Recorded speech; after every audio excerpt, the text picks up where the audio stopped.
Rosie the Riveter is. In 1940, during World War II, she was a character that told all women, we can do it. We can take all the jobs that all the men used to have while they're off working at war. And we are at the National Monument for her.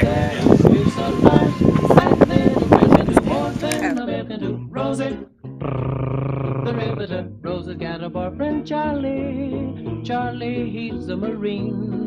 Rosie is protecting Charlie, working overtime on the riveting machine. When they gave her a Richmond, California, at the Rosie the Riveter Memorial. And some people might ask why Richmond. Richmond is the only place in the United States that still has the most buildings, period, to World War II still standing.